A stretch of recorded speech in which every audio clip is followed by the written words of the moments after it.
তিনি বলেছেন জীবের স্বরূপ হয় নিত্য কৃষ্ণ দাস। আমি রাজা নই, আমি ব্রাহ্মণ নই,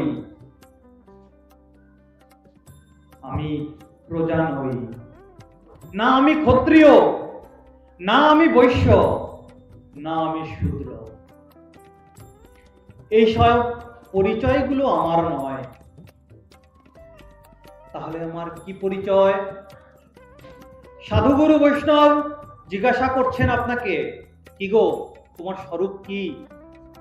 আমাকে করেছিলেন একজন সাধু, খুব কম বয়সে করেছিলেন, তো আমি একদম ছোটবেলায় করেছিলাম, বুঝতে পারিনি।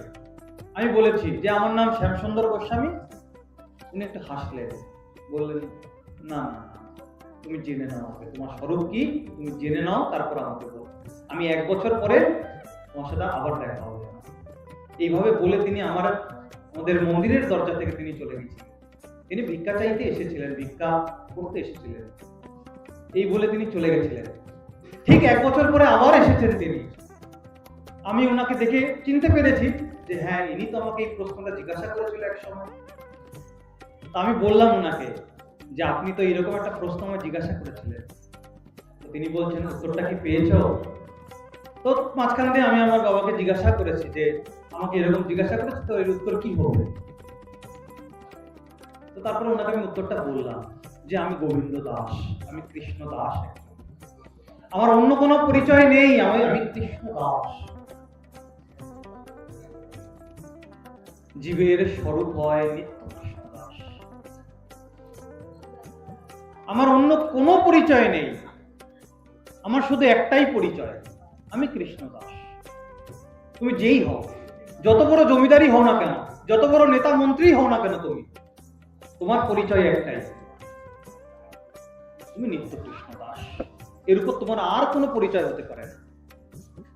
আর কোনো পরিচয় তোমার পারমাত্মিক জগতে খাটে না।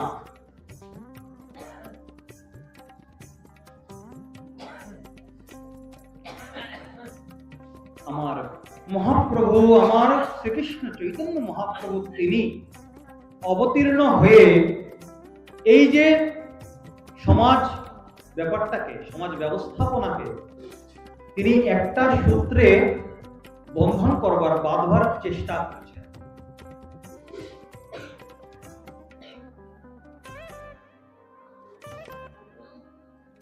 সবাই তোমাদের একটাই পরিচয়, তোমরা সকলেই সনাতনী হিন্দু। তোমরা সকলেই সনাতনী হিন্দু।